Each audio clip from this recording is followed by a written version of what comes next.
Kuya Ben, Kuya Dan, God first morning po. First morning pa to. Ayan, mas ganda ng mga boses. Ayun, si Brother Melvin pumasok na. Okay, good morning po sa inyong lahat. Pastor Rudy, take it away. Ikaw ang host.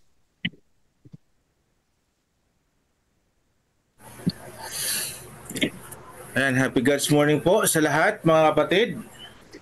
At purihin po ang Panginoon sapagkat nigyan naman po tayo ng pagkakataon para po sa patuloy pag-aaral ng kanyang salita at patuloy natin din maranasan ang kanya pong pag-ibig sa bawat isa sa atin. So ngayon po sa ating pong pag-umpisa,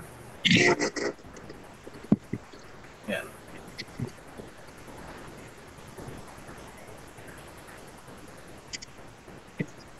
So sa lahat po ng mga nanonood online and then sa Facebook at binabati po kayo ng Happy God's Morning po sa lahat. And at sa ating pong pagpatuloy, tayo po muna ay yumuko para po sa isa pong panalangin. Let's pray. Dakila mapagpala namin Diyos, maraming salamat po sa pag-ingat sa amin pong pagtulog at salamat po sa panibagong araw naman ng aming pong buhay, sa panibago pong pag-asa sa buhay po namin. At sa aming pong patuloy na paglilingkod po sa inyo at sa aming pong patuloy na pag-aral po ng inyong pong mga salita, po namin samahan po kami, ng inyong pong mga piling ang hilalo na po ng Banal na Espiritu. Gabayan at pagkabayan po kami, aming dakilang Diyos, sa aming pong programang ito sa bawat umaga na kung saan ay mas lalo pong mapatibay ang aming pong pananampalataya at relasyon po sa inyo. Salamat po sa lahat ng mga pagpapala at salamat po sa pagdinig ng aming pong panalangin kahilingan sa pangalan ni Jesus. Amen. Amen. Amen.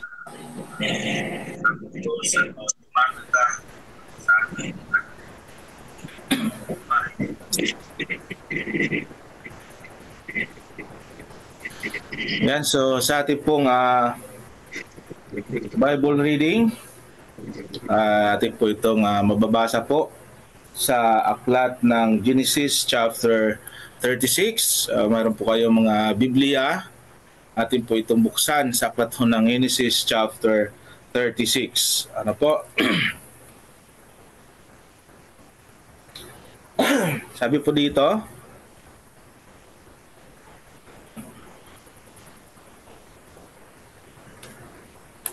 Pastor, ito ay sige po, Pastor. i-suggest ko sana na paghati-hatian natin basahin para makapahinga ka rin. Sige po, Pastor. Ay 46 verses ata ito no? 43 po. 3 verses. 43 po. So, kahit mga 4 na tao ang babasa para maka-reflect ka rin sa mga binasa natin. Tsaka yung iba habang sumusunod ay maka-reflect din kagad sila. Kasi mahaba ito. Kailangan natin makakita ng mahalagang mga points. Distribute natin, Pastor. May mga kasama naman tayo dito. And I believe na meron po tayong mga Biblia ngayon. Hawak. Sama po ba ako? Opo. Siguro po, ako po ang magbasa po hanggang sa 10. Tapos, ayan. Si Pastor Pagey po sa 11 hanggang sa... Yeah, Pastor. Confirm muna natin, baka hindi makapagbasa pwede ko kayo mag-volunteer? Pastor Pagey, okay ka magbasa? 11 to 20? Pastor Pagey? Tira mo, di sasagot. Pastor ako. Ayan. 11 to 20, si Elder Dan. Then, how about Brother Stanley? Brother Stanley, are you okay? Good morning po, Pastor. Yeah, you will read 21 to 30. Okay with you? Okay po, Pastor. Ayun, salamat po. Try natin si Elder Dan Cruz. 31 hanggang 43. Elder Dan? Hindi. Ano po yung sa akin, Pastor? 31 hanggang 43. Sige po. Ayan, sige po. Pastor, Okay, ikaw sir. na Maraming unang bukas salamat. ha. Tapos susunod si Elder Dan. Sino nga po? Elder Dan, Elder si Brother Stanley, and then Elder Dan. Brother Dan na Cruz. Elder Dan po ang pangalawa po, Pastor. Elder Danilo Esguerra. Okay, let's read. Okay, so sige po. Basahin ko po ang verse 1 hanggang po sa 10. Sabi po dito, ito ang mga lahi ni Esau. Na siya ring Edom. Si Esau ay nag-asawa mula sa mga anak ng Kanaan. Kay Ada na anak ni Elon na Hitio. Kay Aholibama, anak ni Ana na anak ni Sibion na Hevio. Kay Bisimat na anak ni Ismael na kapatid ni Bayot. Ipinanganak ni Ada si Elifas kay Esau. At ipinanganak ni Bisimat si Reuel. At ipinanganak ni Aholibama sina Gios, Jalam at Kora. Ito ang mga anak ni Esau na ipinanganak sa kanya sa lupain ng Kanaan. Dinala ni Esau ang kanyang mga asawa, ang kanyang mga anak na lalaki at babae, ang lahat ng tao sa kanyang bahay, ang kanyang hayop, lahat ng kanyang kawan, at ang lahat ng kanyang tinipon sa lupain ng Kanaan, at pumunta sa isang lupain malayo sa kanyang kapatid na si Jacob, sapagkat ang kanilang ari-arian ay totoong napakalaki para sa kanila na manirahan magkasama. Ang lupain na kanilang pinaglakbayan ay kinalang mga ay hindi sila kayang tustusan dahilan sa kanilang mga hayop. Kaya't nanirahan si Esau sa bundok ng Seir.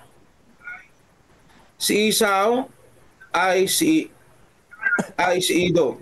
Ito ang mga lahi ni Esau na ama ng mga Edomita sa bundok ng Seir. Ito ang mga pangalan ng mga anak ni Esau. Si Elifas na anak ni Ada na asawa ni Esau. Si Reuel na anak ni Bisimat na asawa ni Esau. Sa pagpapatuloy, at ang mga anak ni Elipas ay si Teman at si Omar, si Sepo, Sagatam at si Senas. At si Tina ay babae ni Elipas na anak ni Esau, at ipinanak niya kay Elipas si Amalek. Ito ang mga anak ni Ada na asawa ni Esau. At ito ang mga anak ni Reuel, si Natat, si Zera, si Sama at si Misa. Ito ang mga anak ni Besimat na asawa ni Esau. At ito ang mga anak ni Abolihama na anak ni Ana, na anak ni Sibion na asawa ni Esau, at ipinanganak niya kay Esau si Jeus at si Jalam at si Kora. Ito ang mga pangulo ng mga anak ni Esau. Ang mga anak ni Elipas na panganay ni Esau, ang pangulong Teman, ang pangulong Omar at ang pangulong Sepo, ang pangulong Senas. Ang pangulong Kora at ang pangulong Gatam, ang pangulong Amalek. Ito ang mga pangulong nagmula kay Elipas sa lupain ng Edom. Ito ang mga anak ni Ada. At ito ang mga anak ni Reuel na anak ni Esau, ang pangulong Nahat at ang pangulong Zera, ang pangulong Sama, ang pangulong Miza. Ito ang mga pangulong nagmula kay Reuel sa lupain ng Edom. Ito ang mga anak ni Besmat na asawa ni Esau. At ito ang mga anak ni Abolihama na asawa ni Esau, ang pangulong Jeus, ang pangulong Jalam, ang pangulong Kora. Ito ang mga pangulong nagmula kay Abolihama na anak ni Ana, na na asawa ni Esau. Ito ang mga anak ni Esau at ito ang kanilang mga pangulo na siyang Edom. Ito ang mga anak ni Rezir na Horeo na nagsisitahan sa lupain. Si Lotan at si Sobal at si Sibion at si Ana. Next po, si Brother Stanley. Tuloy po natin.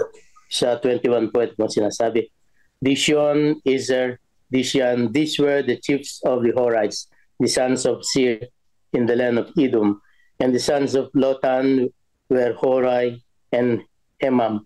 Lotan's sister was Tema. These were the sons of Shobal, Alvan, Manahath, Ebal, Shepo, and Onam. These were the sons of Shibeon, both Alja and Anna. This was the Anna who found the water in the wilderness as he pastured the donkeys of his father Simeon. These were the children of Anna, Dishon, Aholibama, the daughter of Anna. These were the sons of Dishon, Hemdan, Ishaban, Ethran, and Sharon. These were the sons of Ezer, Belhan, Saban, and Akan. These were the sons of Dishan, Uz, and Aran. These were the chiefs of the Horites, Chief Lotan, Chief Shobal, Chief Sibeon, Chief Anna, Chief Dishon, Chief Ezer, and Chief Dishan. These were the chiefs of the Horites according to the chiefs in the land of Shir. Right, Elder Dan Cruz, please.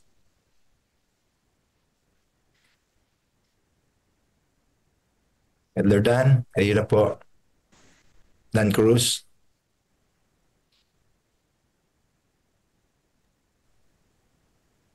At ito ang hari na nagsipaghari sa lupain ng Edom bago maghari ang sinumang hari sa angkan Israel. At ang At si Bela na anak ni Beor ay naghari sa Edom at ang pangalan ng kanyang bayan ay Tinaba. At namatay si Bela at naghari sa kahalili niya si Jobab na anak ni Sera na taga Bosra. At namatay si Joab na naghari sa kahalili niya sa Husam na taga lupain ng Tamaneo. At namatay si Husam at naghari na kahalili niya si Adad na anak ni Badad na siya ring sumakit kay Median sa parang ni Moab at ang pangalan ng kanyang bayan ay Abita. At namatay si Adad at naghari na kahalili niya si Samla na taga Masreka. At namatay si Samla at naghari na kahalili niya si Saul na taga Rehoboth na tabi ng ilog. At namatay si Saul at naghari na kahalili niya si Baalanan na anak ni Akbor. At namatay na kahalili niya si Adar at ang pangalan ng kanyang bayan ay Pau at ang pangalan ng kanyang asawa ay Mitabel na anak ni Matred na anak na babae ni Masab. 40. At ito ang mga pangalan ng mga pangulong nagmula kay Esau ayon sa kanya-kanyang angkan, ayon sa kanya-kanyang dako, alinsunod sa kanya-kanyang pangalan, ang Pangulong Tima, ang Pangulong Alba, ang Pangulong Yanit. Amen. Right.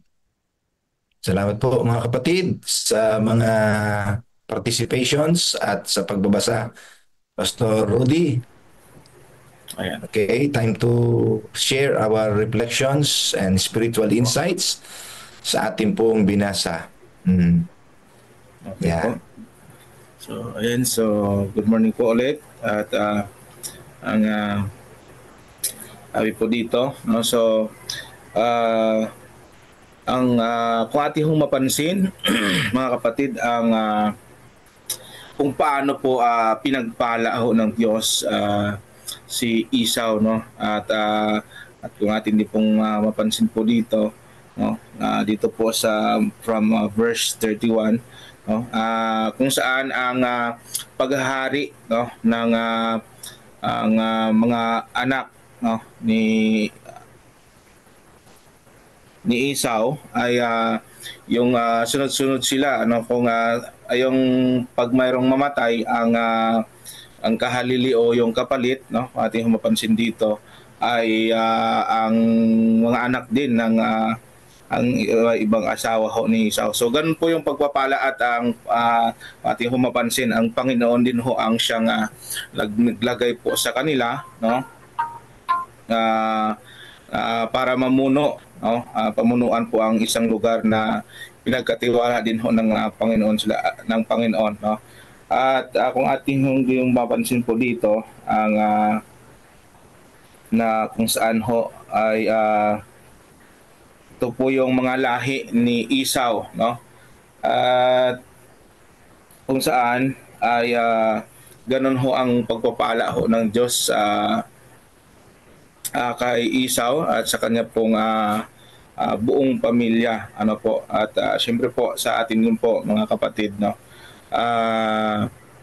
Ang bawat isa sa atin ay pinili din ho ng Panginoon para po magampanan ang kanya-kanyang tungkulin na pinagkatiwala din ho ng Panginoon po sa atin, na kung saan magbahagi ng kanya pong mga salita at patutuo siyempre po ng kanya pong mga salita mula ho sa banal na kasulatan. So yun lang po, Pastor. Okay. Mga kapatid, ako po ay nice rin mag-share. God first morning po. Habang binabasa po natin ito, para akong nagbabasa para akong nanonood ng pelikula. Parang film, no? Ipinakita muna yung mga casts, no? Habang binabasa po natin ay nakikita natin yung mga pangalan, genealogy ni Esau. Ang mga main actors and supporting actors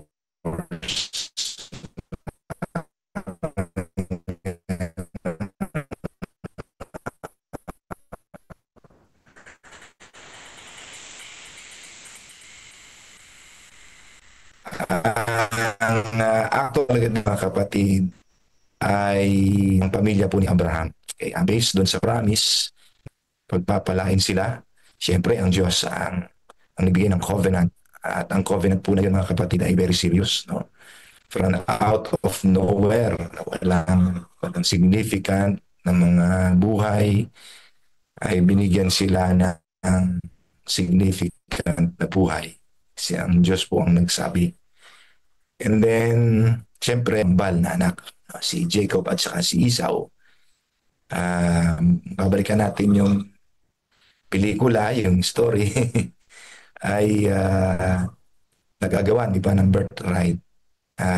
Binigay nga po yung birthright kay Jacob, bagamat siya po ay bunso. No? Ang birthright na yon ay taglay ang isang special promise na paggagalingan po ng spiritual Israel. No? Ay ang binihi na magiging tagapagligtas ng sanlibutan, si Jesus. No? Kay Esau ay binigyan din po naman siya ng natitira pang pagpapala. Pero ang pagpapalang na ibigay sa kanya ay tulad din ng pagpupuno ng Diyos, yung paglalaan ng Diyos sa kanyang pangangailangan habang siya ay lumalaki ang kanyang pamilya. Dito po, mga kapatid, ating mapapansin na ang pamilya ni Esau ay lumaki. Ang kanyang clan, ang kanyang buong lahi ay lumaki nang nauna kaysa kay Jacob. Okay? Higit na ang panahon na nauna na tumanggap ng pagpapalang material, physical, si Esau kaysa po kay Jacob. Okay? So yun po yung mapapansin niyo dito. Ang genealogy ni Esau ay isang palatandaan na ng epekto ang pangako ng Diyos. No?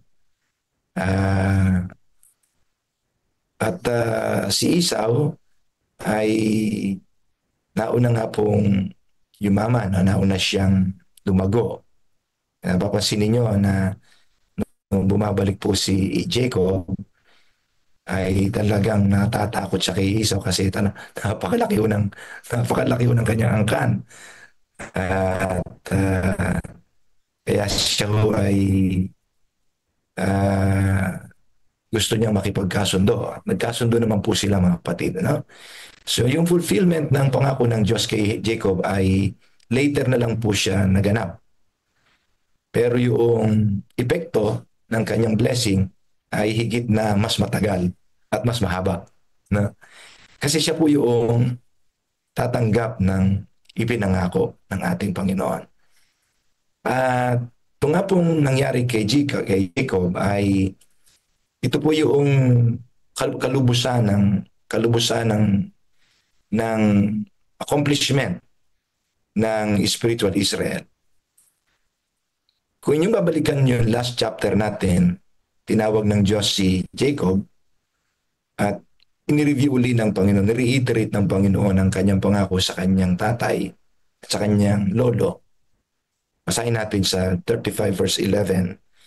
Gusto kong balikan yun mga kapatid. 35 verse 11 na ang sabi po dito mga kapatid, also God said to him, I am God Almighty, Almighty El Shaddai, who is able to fulfill all the promises. Siya ang makapangyarihang Diyos na kaya magpuno, kaya mag-alis ng takot, kaya Diyos na all-sufficient. Diba? Yun yung ating pinag-aralan kahapon. Ang sabi niya kay Jacob, be fruitful and multiply. A nation and a company of nations shall proceed from you, and kings shall come from your body. Kings shall come from your body. Yun ang sabi ng ating Panginoon. Dito ay may mga puno si Esau na lahi. Pero hindi sila ang pinangakuan na kings of the nation. Si Jacob po ang merong taglay noon. Manggagaling sa kanyang loins, no, yung kanyang binhi. Si Esau ay nagkaroon ng, alam niya, yung naging marangal o royal na lahi, pero higit na binanggit ang lahi ni Jacob ayon sa ibinigay ng Diyos na pangako. Sa akin pong pagtingin dito sa mga naganap na ito bilang reflection, ay bakit it takes long para sa Panginoon na umangat si Jacob, no? Bakit tagal-tagal bago nangyari na accomplish yung lahat, nauna pa si Esau. So yung panawagan po ng ating Panginoon sa pagbibigay ng pangako kay Jacob in fulfillment sa pangako kay Abraham ay hindi dapat yun ma-distract ng mga nangyayari na paglago ng kanyang kapatid. Alam ni Jacob na meron sa kanyang mangyayari, pero nauna yung kanyang kapatid. No? Hindi dapat siya ma-discourage na ang kanyang kapatid ay nauna kaysa sa kanya. Yung delay ng pangako na nangyari sa kanya.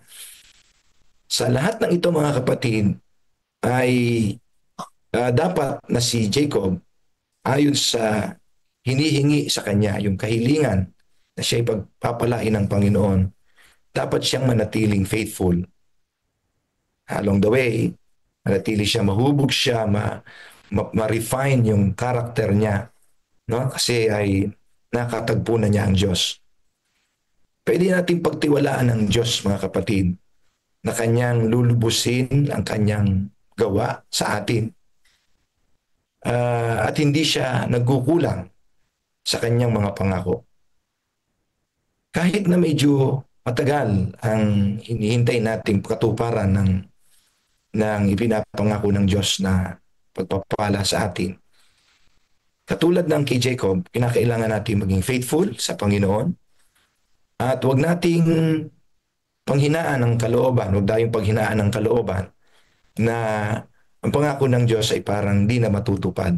No? Tandaan po natin, ang Diyos ay lulubusin ang kanyang ipinangako sapagkat siya ay totoo sa kanyang pangako. Mababasa natin yan sa Philippians chapter 1 verse 6 and 2 Peter 3:9. Ang Diyos ay hindi mabagal sa pagtupad ng kanyang pangako, kundi siya ay mahabagin. Sabi mo ganon. So nakikita ko po dito na hindi po ito basta isiningit lang na chapter sa Biblia na parang wala tayong makikitang lesson. This chapter is an indication na kahit gaano katagal ang fulfillment ng pangako kay Jacob na kanya pinangakuan, mananatiling ang pangako ay matutupad ayon sa ipinangako ng Diyos sa kanilang dalawa, no? Pero kay Jacob ang highlight kasi doon sa kanya manggagaling ang binhi na kung saan ay magiging tagapagligtas ng sanlibutan. Yan ay si Jesus Christ, ang bugtong na anak ng Diyos. So we have to remain faithful and not be discouraged kung natatagalan po ang pag-enjoy natin na dumating na pagpapala ng ating Panginoon. Whatever forms of blessings, I know the Lord will fulfill His promise to each one of us. So, maraming po salamat. God bless you and sana po meron din kayong mga reflections dito. Amen. Amen. So, sino pa po ang meron pong maraming salamat po, Pastor JD. Sino pa po mga kapatid ang siyang nais po na bigay po ng kanya pong refleksyon?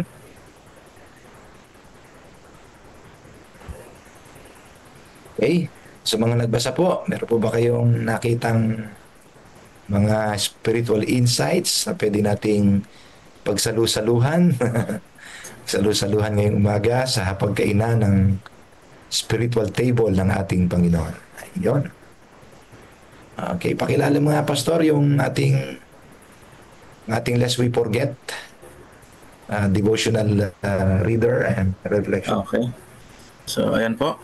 So lalako na po tayo sa ating pong devotional at ang mangunguna po sa atin sa mga oras na ito at purihin po ang Panginoon. Mangunguna po sa atin po sa ating pong devotional, sa ating pong Lest We Forget. Mangunahan po tayo ni Sir Dominic Carpintero. Siya pong manguna po sa atin sa ating pong devotional sa mga oras na ito. Basahin mo muna yung takeaway, Pastor, na nasa chat box. Baka meron tayo dyan. Lahat na si Dominic eh. Okay po. Nandiyan ba siya? Parang wala. Hilingan natin si Atinet uli. Atinet, pwede ka bang magbasa? Wala po yung ating scheduled reader ng devotional and reflection. Okay po, Pastor. Yan, ministry ni Atinet yan eh. Sige, sabi po dito, take away from Edmond Sabio, ang ating butihing kapatid na masipag. Ayan. Sabi niya, kahit hindi pinili, sagana, nagpala, at naging malaki pa rin ang naging family tree ni Esau. God is good and faithful to His promises. Praise the Lord. Okay. Atinet, pwede na po kayo magbasa. Okay po, Pastor. God first morning po sa ating lahat. Itong babasahin ngayon ang ating devotional mula po sa aklat ng Lest We Forget, baka ating malimutan. Ayan po, at lipat tayo mga kapatid. Nandito si Pastor kasama natin. Lipat tayo sandali. Hindi na ako nakapag-reflect doon. Ano? Tinapos na nila. Magre-reflect sana ako. Anyway, sige po. Si Esau kasi ay dito na lang magre-reflect. Si Esau ay yung kapatid ni Jacob na isang Canaanites. Dali lang, bibigay ko lang kay Pastor yung link. Ay mas yumaman, ano? Mas yumaman. Pinili niya kasi yung mundo. Pinili naman ni Jacob yung tipan. Ayan. So magkaiba sila, no? Magkaiba sila. So sabi dito ay ang mga pangako ng Diyos ay hindi batay sa tagumpay ng mundo. Although mauna yumaman si Esau, kaya akala natin pagka yumaman, blessed, ay mas lalong pinagpala ng Diyos, ano? Mas pinagpala pa rin yung lahi ni Jacob, ano? Kahit nauna yumaman si Esau. So ganun pa man ay yung tunay na pagpapala ay hindi lamang sa kayamanan, kundi sa presensya at plano ng Diyos sa buhay ng tao. So yun na po, hindi lamang sa pera yung pagpapala. Lagi yan, lagi. Minsan sa kalusugan, minsan sa iyong katayuan ng buhay. Hindi ka man masyado mapera, pero mapera ka naman sa langit. Marami ka naipon sa langit. Yan, pagpapala, no? So yung kasaysayan ang kasaysayan dito ng dalawa ay pinapakita na si Esau ay nagpakasal sa Canaanites na kahit ito ayaw ng kanyang mga magulang. Sinaway niya yung kanyang mga magulang, no, ni Esau. Isang paalala ito sa atin na yung sarili nating kagustuhan ay laging kaayon sa plano ng Diyos. So, di ba? Kaya yung kanyang lahi ay yung mayumaman nga sila. Naghiwalay sila ni Jacob dahil sumobra na yaman si Esau. Hindi na nila kayang magsama sa isang lugar, ano? Sobrang dami ng kanyang ari-arian. So, dumami din yung kanyang lahi. Lumaki. Lalo na pa nga yung mga naging hari, ano?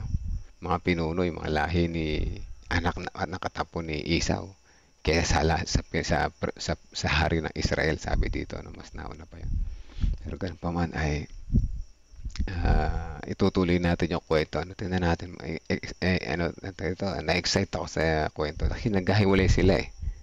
Di kaya ito rin yung mga lahi na nag-away later on, later days. Hindi kaya yung nag-aaway na lahi. Hindi natin alam, ano. Malalaman natin sa mga susunod na chapter. Ayan, Pastor, ready na po kayo? Yes po kayo, Melvs. Okay. Good morning po. Good morning po, Pastor. Ayan, sige po. Nalipat lang tayo sandali, ano. At pagkaloob natin ng pagkakataon. Sabi ni Ate Remy, now I know na yung talata na kinaayawan ko ay malaki pala ang kinalaman sa history ng mga nanubos. Yes po, kaya alam ko ba't kinaayawan nyo dahil puro pangalan. Boring, di ba? Pero hindi, no? Dito naggaling lahi ni Jesus. Dito, ano, makikita natin tuloy-tuloy sa genealogy na to. So, ayan, ano po, makikita natin. Ibigay natin ang pagkakataon. Kaya subaybayan niyo mga kapatid. Subaybayan natin kahit nakikinig lang kayo dyan, hindi kayo makapag-reflect. Pwede rin kayo mag-reflect anyway, pero kung makinig pa lang kayo, sulit na eh. Sulit na, no? Dati rin, nagba-Bible reading ako, parang naboboring din ako dito, puro pangalan. Pero ngayon, mas lalo ko naunawaan. So, pagpatuloy natin muna mga kapatid, bibigyan natin ng pagkakataon kay Pastor para sa Lest We Forget. Pastor, kayo na po. Yeah, good morning po kayo, Melvs. Nakaka-boring talaga yung pag-una. Pero pagka pamilya mo yun, pag galing kayo, hindi nakaka-boring yun. Genealogy. Tama. Apo. Yung apo ko, ganito yung inanap niya, ito. Pero ibang tao kasi, no? Nga. Na-select yan kasi pangako ng Panginoon. So ngayon gawa 16:4 yung ating pinaka-text. Ang kongregasyonalismo ay hindi sapat. Tayo po ay manalangin. Panginoon na mahabagi na aming tagapagligtas, kami po ay patuloy na sumasamba sa inyo at patuloy po namin inilalapit ang aming mga sarili ngayong umaga. Binigay niyo kami ng pagkakataong gumising upang kayo ay patuloy na sambahin at alalayan kami sa buong maghapon na ito. Salamat Panginoon sa pag-ibig niyo po sa amin. At sa pagbibigay sa amin ng pribilehiyo ng makapangaral at may bahagi ang inyo pong mabuting balita. Ito po ang aming dalangin sa banal na pangalan ni Jesus. Amen. Ayon po dito, at sa kanilang paglalakbay sa mga bayan-bayan, kanilang dinadala sa kanila ang mga utos na napagpasyahan ng mga apostol at ng mga matatanda sa Jerusalem. So ano kaya ito yung mga napagpasya ng mga apostol? Sabi po dito sa ating pong baka ating malimutan, natuklasan ng sinaunang iglesyang Kristiyano nang ilang mga issue ay lumalampas sa sakop ng lokal na kongregasyon at sa gayon ay nangangailangan ng pagpapasya ng isang mas malaking tagapangasiwang lupon. Yun. Doon sa gawa na binasa natin, yun yung naging example na sila ay nagdesisyon, hindi lang yung isang tao yung nagdesisyon, kundi sila po mismo yung mga leaders yung nagdesisyon. Yun yung pinakapunto rito. Sa konseho ng mga gawa 15 ay nagpulong ang matatanda sa iglesia at mga apostol upang pagpasyahan ang ilang bagay tungkol sa kung paano dadalhin ang mga kongregasyong Hudyo at Intil sa pagkakaroon ng mabuting ugnayan. Ang kapulungan ang gumawa ng mga desisyon para sa lupon ng mga kongregasyon. Natuklasin din ng mga unang Adventista na hindi nila kayang pangasiwaan ang lahat ng mga usapin sa antas na lokal na kongregasyon. O totoo yun. O kahit yung ating admin sa mission, mga kapatid, hindi kayang pangasiwaan lahat yan. Yung mga churches, di ba? Yung nga lang church, yung mga church nga lang din sa Nueva Ecija, hindi kayang pangasiwaan ng admin. Kailangan talaga ng mga pastor, no, iba't ibang leaders, no, mga elders. Kailangan talaga ma-divide yung gawain. So ganyan po yung natuklasan. Kung sa unang kalahati ng 1850s ay nagtatag ang mga sabataryan ng mga istruktura at mga tungkulin sa mga lokal na kongregasyon, ang ikalawang kalahati naman ay itinuon sa pagkakaroon ng pagkakaisa ng mga kongregasyon. So talagang malaki ang trabaho noon. Hindi bababa sa 4 na issue ang nagtulak sa mga leader na gaya ni James White na tingnan ang pandaigdigang anggulo ng organisasyon ng iglesia. Ang una ay may kinalaman sa legal na pagmamayari ng mga ari-arian, lalo na ang mga pagpalimbagan at mga gusali ng iglesia. Hindi niya nais na ilagay sa kanyang sariling pangalan ang pagmamayari ng palimbagan. Ang pangalawang issue na natuklasan sa kanyang isipan ay ang problemang may kinalaman sa mga sinakurang mahangaral. Ano kaya yung naging problema rito? Iyon ay isang higit na mahirap na sitwasyon dahil ang mga mangangaral na sabataryan noong mga araw na iyon ay hindi naglilingkod sa mga partikular na lokal na kongregasyon. Sa halip ay naglalakbay mula sa isang iglesia patungo sa isa pa na para mga naglalakbay na ebanghilista. So ganyan pala sila dati, naglalakbay na naglalakbay. So sa madaling sabi, yung mga ministro na nag-church plant sila, mga kapatid, no? Movement. Unlike ngayon, mga pastor, meron na lang isang district, kanya-kanyang district, tapos mag-exchange ng distrito. Pero sa kanila, sila ay naglalakbay, no? Pupunta sa isang church, tapos mga ngaral, mag-church plant, ganyan ang kanilang gawain noon. Kaya nga tayo ay we are Adventist movement, no? Church planter tayo. Ang suporta sa mga ngaral ay mas naging komplikado dahil ang mga Adventista noon ay walang proseso ng ikapu o anumang paraan ng pagkolekta ng pera upang bayaran sila. So yun yung naging problema, naging komplikado. Yung mga mangaral natin, napakahirap ang kanilang naging buhay. Kasi nga, hindi organized yung pagkalap ng ikapu at ng tithes. Unlike ngayon, so organized yung pag-collect natin, so napupunta sa isang storehouse, tapos yung admin yung nagmamanage. Ayan, so napakaganda yung panahon natin ngayon kaysa sa panahon nila. So napakahirap. At ikatlong issue na nagtutulak kay White sa isang mas malawak na anyo ng organisasyon ng iglesia ay may kinalaman sa pagtatalaga ng mga mangangaral noong 1859, yung inordinahan na. Isinulat ni James na habang ang mga komunidad gaya ng Battle Creek ay kadalasang mayroong maraming mangangaral, ang iba ay nananatiling dukha na hindi nakarinig ng isang diskurso man lamang sa loob ng 3 buwan. Nagustuhan man ng sinuman o hindi noong 1859 si James White ay umakto bilang tagapangasiwa sa pagtatalaga at pagbabayad ng mga mangangaral. Bagaman walang anumang opisyal na istruktura upang pagbatayan ng kanyang mga pagsisikap. So mahirap din ang kanilang kalagayan, Talagang ipinush nila ito, mga kapatid. Ito'y kalooban din ng Panginoong Diyos. Kaya nangyari ito na-organize talaga yung Seventh-day Adventist. Naging maayos tayo. Bagamat maayos na, may mga problema pa rin. Talagang hindi mawawala yung problema. Di ba? Sa kung ba naman nakakita ng lugar o church o kahit sa ibang tao na walang problema, talagang mayroong problema, mga kapatid ko. Dahil sa ganoong sistema ay naging punteriya siya ng mga kritisismo hingil sa maling pamamahala at maling paggamit ng mga pondo. So ito yung challenge, mga kapatid, Alam mo yun, nag-ministry ka, tapat ka sa gawain, may malasakit ka sa gawain, pero sa huli, ikaw pa yung ikikritik, ikaw pa yung pagbibintangan, ikaw pa yung masama, na nagagamit mo yung pondo sa maling gawain, no, mali yung pamamalakad mo. Yan naman ang reality. Kung sino yung hindi gumagawa sa loob ng church, kung sino yung hindi nangangaral sa loob ng church, yun yung maraming sinasabi, yun yung maraming critics kapag yun pa yung walang namang ginagawa sa loob ng simbahan, di ba? Hindi naman nangangaral. Yun ang maraming kritiko. Pero yung nangangaral, tuloy-tuloy lang nangangaral eh. Yung gumagawa sa gawain ng Panginoon, tuloy-tuloy lang. Kaya lang yun ang malungkot sa uli. Yung mga masisipag sa gawain, sila pa yung sisisi, sila pa yung nakikritik. Yun ang masakit doon. Pero dito, mga kapatid ko, ang ika-4 na problema ay may kinalaman sa paglipat ng mga membro sa ibang mga kongregasyon. So yun yung mga naging problema, mga kapatid, para talagang i-level up yung pag-organize sa church.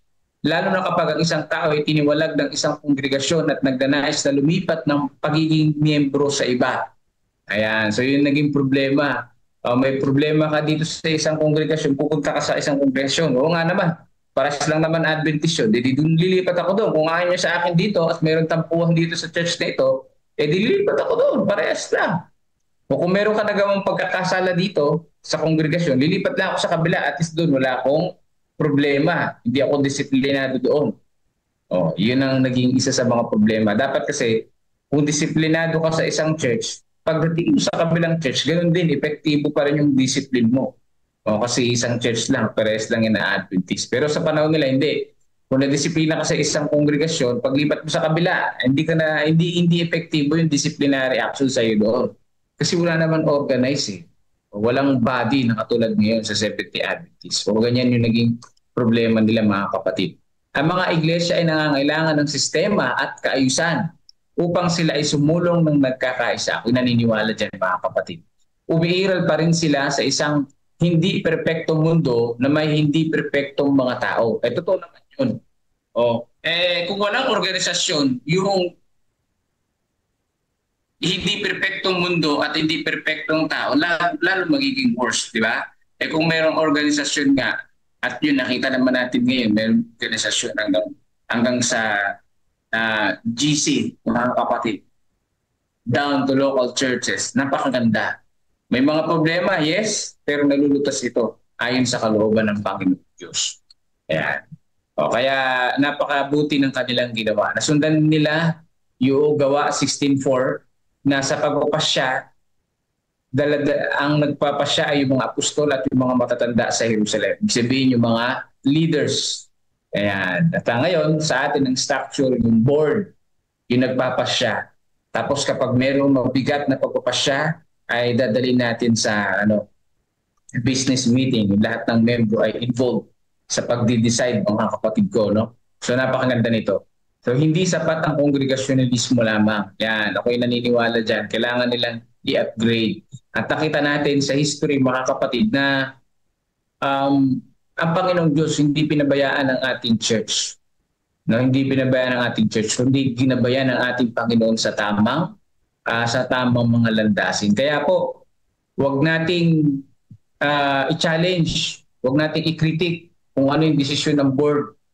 Idalangin natin ang board, ang mga officials sa church na magkaroon sila ng tamang desisyon sa mga pag-uusapan. At ngayon din po, ang ating misyon, ang ating admin, yung EXCOM, isama natin sa panalangin na kapag sila ay mag-meeting, sa tuwing sila ay mag-meeting, ginawa yung pag-meeting nila ay nasa tama silang pag-decide, gabayan sila ng ating Panginoong Diyos. At yung kanilang mapagbubutuhan ay ayon sa kalooban ng ating tagapagligtas. So muli po, magandang umaga po sa inyo po lahat, mga kapatid. Happy God first morning po. Ano po ang inyong takeaway, Kuya Melps? Amen. Salamat po. Tunay naman talaga na hindi sapat ang congregationalism lang. Kung ibig sabihin ay local church lang ang mag-organize, walang mas mataas na level, kumbaga. Yun ang hindi sapat na sinasabi. Una naging problema dito, nakita ko sinasabi tungkol sa mga ari-arian. So, kunyari, may dinonate na lupa yung isang kapatid. Hindi naman pwede pangalan kay James White. Dahil magiging kanya na yung personal, di ba? So, yun ang naging dahilan. Kaya kailangan talaga ng higher organization. Conference, general conference, kumbaga.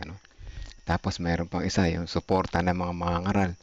walang sistema ng sweldo. O, pagka ganun lamang, walang sistema ng sweldo, maaaring iba-iba yung sweldo ng isang church, iba yung sweldo ng pastor, kabilang church, iba rin, ano. So, wala ring mga suporta para sa mga missionary, sa mga naglalakbay ng mga ngaral. Sabi dito, no? Wala ring ikapo o formal na pagkolekta ng pondo ng mga offering. Wala silang ganong sistema dati, no? Walang, nangyari mga ikapo na kukuha ay doon lamang sa isang church, mga ganun. Tapos ay hindi naman systematic. So, ano na po. So, mahirap pag pamahalaan talaga yung bawat local na iglesia.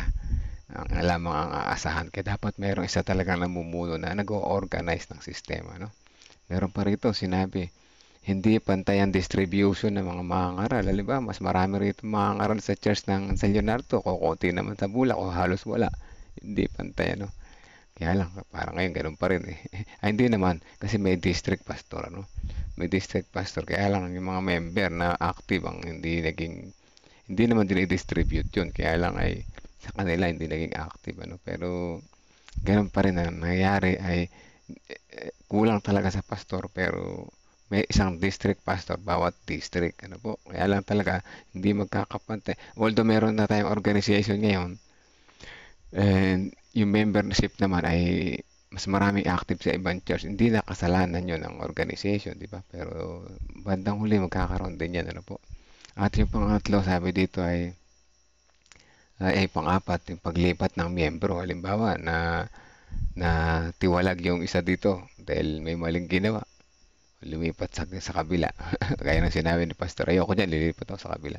So, problema nga naman, ano. Kaya bandang huli naisip nila na pangailangan ng isang organisadong sistema talaga, no? Kaya yun, unti-unti nilang binuo yung General Conference dito. Sa huli, makikita natin, itinatag na yung General Conference. Ano po? Salamat sa mga leader natin na nakikita yung mga ganitong problema at nakakita ng mga solusyon. Ano? At yan ang ating reading sa umaga na ito. Tayo manalangin, mga kapatid. Amang banal na makapangyarihan sa lahat. Salamat sa mga leaders ng pioneers ng Adventist. Nakita nila ang mga problema sa kongregasyonismo at nakita nila ang pangailangan ng isang organisadong General Conference, pangkalahatang komperensya na kung saan ito ay mas magiging organisado ang sistema sa lahat ng mga bagay na dapat gawin sa alang-alang para sa pagsasagawa at pagtatapos ng iyong mission. Salamat sa inyong gabay sa mga aming pioneer at hanggang ngayon ay kami nakikinabang at nawa sa aming patuloy na paglago, patuloy naming maranasan ang inyong pagmamahal.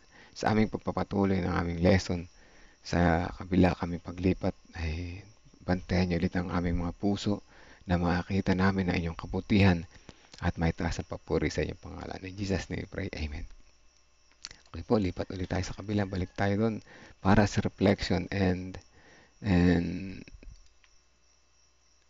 reading. Ano po? Nasa na? Kaya may sarili tayo, no? Nakakapag-reflect tayo ng sarili natin. Naubos kasi yung oras doon. Tayo may oras tayo dito, di ba? Kaya maganda. Ating balikan. Lamang ito sa pamamagitan ng makitid na pag-iisip at pagkakaroon ng mga isipang hindi sinasang-ayunan.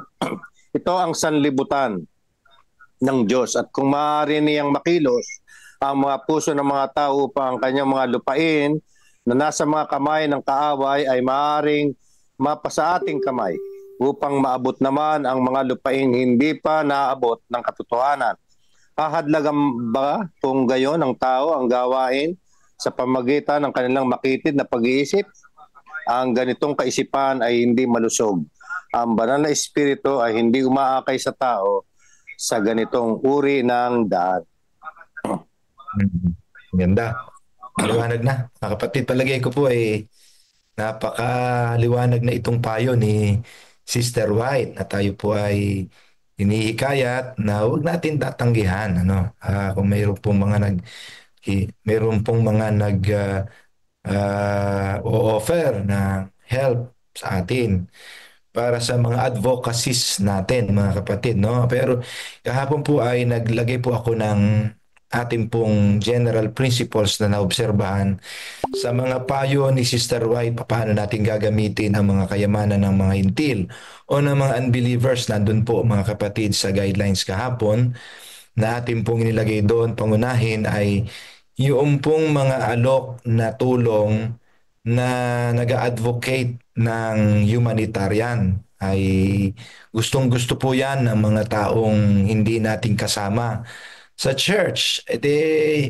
Gamitin po natin sa mga advocacy ng Panginoon para isulong ang kanyang gawain na may spread ang kanyang pag-ibig sa mga taong kapos ng pag-ibig, no? Yung mga orphanage, ano ba yan mga kapatid, yung mga matatanda, ano ba yung sa matatanda, home for the aged, mga ganon, no? Yan, yung mga ating ICC, meron po mga tumutulong sa ganyan na mga malaking kumpanya na hindi mga religious pero kasang-ayon po sa mga advocacy ng ating church. Tatanggapin po natin yon. Wag lang po yung nagpo-promote ng number 2, ang ating guidelines ay mga unhealthy living. Yan.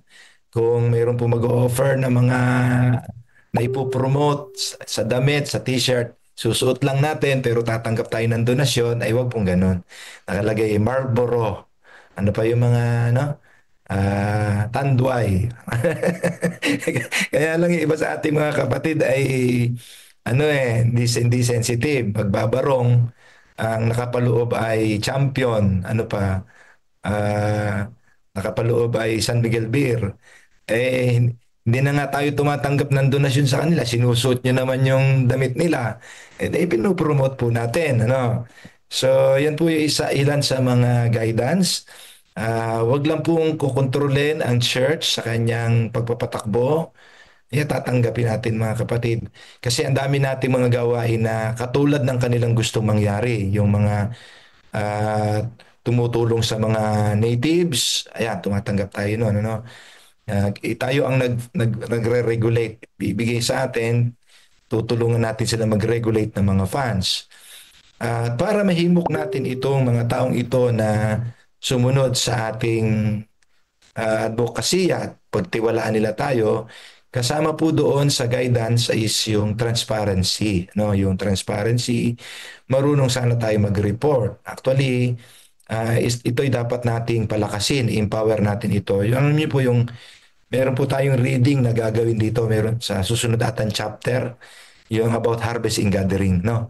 Harvesting gathering. Meron po dito chapter yon sa Council of Stewardship. Kung di ako nagkakamali, sa susunod na chapter 37 or 38, ay 38 po. 38, ano? Yan. So, ang susunod po nating chapter ay mababanggit po dan yung build up ng funds in relation to community service, so humanitarian services. Ay kumukuha tayo kasi ng permit at pinagtitiwalaan tayo ng gobyerno dito. Sana maging faithful tayong lahat sa pagtupad ng ating mga covenant. Sasabihin natin na ang ating i-raise na funds ay 1 million. Taon-taon, ini-expect po tayo ni gobyerno na magbibigay po, i-audit po yung mga resibo na yan. Kasi binibigyan tayo ng receipt tsaka permit. Ipa-audit natin mga kapatid kasi yung overflow noon ay hindi naman natin sa kanila ibibigay lahat yung pondo. I-audit lang po nila kung magkano talaga yung ating nakuha. Tayo pa rin magmamanage. No? Napakasimple lang nung nire-require sa atin. Ngayon, maging faithful tayo dun sa mga taong hininga natin ng tulong. Maaari sana nga yung mga taon-taon natin mga brochure ay ibibigay natin sa kanila kung saan natin ginamit yung mga pondo na nasulisit, maliit man yan o malaki, na mga nag-gather nating funds, ay dapat yung mga tao na yon intentional natin lalapitan sa sunod na taon para ma-report natin dito napunta yung lahat ng atin pong nag-gather na funds, magkano, ganon. Yung transparency and accountability, paiiralin po natin yon. Mga kapatid, kahit saan, dapat pagka kumuha tayo ng pera, ay marunong tayong mag-report at gumamit. Mga kapatid, ayon sa direksyon na ipinapatupad sa atin. Yan, mga kapatid, sana ho ay maliwanag na itong payo ni Sister White. Iiwanan na ho natin ito after po ng discussion natin sa chapter, sa section ni Elder Danilo Esguera, Kuya Dan, ay papunta na po tayo sa chapter 38 na po. Nangangalahati na tayo sa Councils on Stewardship. Ayan, may nag-raise po ng hands po, Pastor. Right, tawagin mo, sige. Si Sis Nida, okay po. Kayo na po. May po kayong... Sige po.